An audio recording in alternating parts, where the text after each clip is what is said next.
Justice Ijaz ul Ahsan کے استعفے نے اس ملک کی عدلیہ کی بنیادیں ہلا کر رکھ دی ہیں۔ ایک طرف جہاں قاضی فائز عیسیٰ مرے جا رہے ہیں ایکسٹینشن کے لیے، وہیں دوسری جانب جسٹس اعجاز الاحسن نے اس عہدے کو اپنی جوتی کی نوک پر رکھا اور کہا کہ مجھے نہیں چاہیے، اگلے سال چیف جسٹس کا عہدہ میں استعفیٰ دے رہا ہوں، میں آئین شکنی نہیں کر سکتا ہوں۔ اب اس سب کے بعد وکیل بھی پروٹیسٹ کرنے لگ گئے ہیں چیف جسٹس کے خلاف کہ اب ان کو بھی استعفیٰ دینا چاہیے اور ہم عدلیہ میں تقسیم نہیں دیکھنا چاہتے۔ تو اب حالات قاضی فائز عیسیٰ کے لیے بھی اچھے نہیں رہے ہیں۔ اب اس پر موید پیرزادہ نے عمران خان کے ساتھ ہوئی گفتگو لیک کی، جو عمران خان نے 10 صحافیوں کے ساتھ کی تھی، جنرل عاصم منیر کو لے کر اور قاضی فائز عیسیٰ کو لے کر بھی۔ موید پیرزادہ نے ایک جرنل کی بھی بات بتائی جو کہ قاضی فائز عیسیٰ سے متعلق باتیں کر رہا تھا۔ آپ یہ ویڈیو سنیں موید پیرزادہ کی۔ تو عمران خان نے ایک سٹیج پہ یہ کہا آرمی چیف کی سلیکشن کے حوالے سے کہ جنرل باجوہ نے مجھے بہت مہینے پہلے کیٹیگوریکلی یہ کہا تھا کہ جنرل عاصم منیر جو ہے وہ ذہنی طور پر انتشار کا شکار ہیں،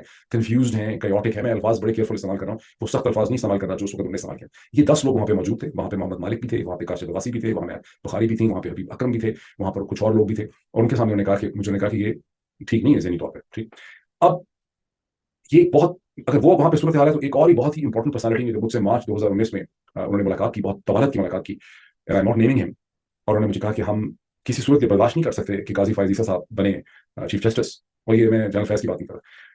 اور میں نے کہا کیوں؟ تو انہوں نے کہا کہ بیکاز ہم نے اسیسمنٹ کی ہے کہ وہ بھی ذہنی طور پہ انتشار کا شکار ہے، اور اگر چیف جسٹس بن جائیں گے تو پتہ نہیں کیا کریں گے۔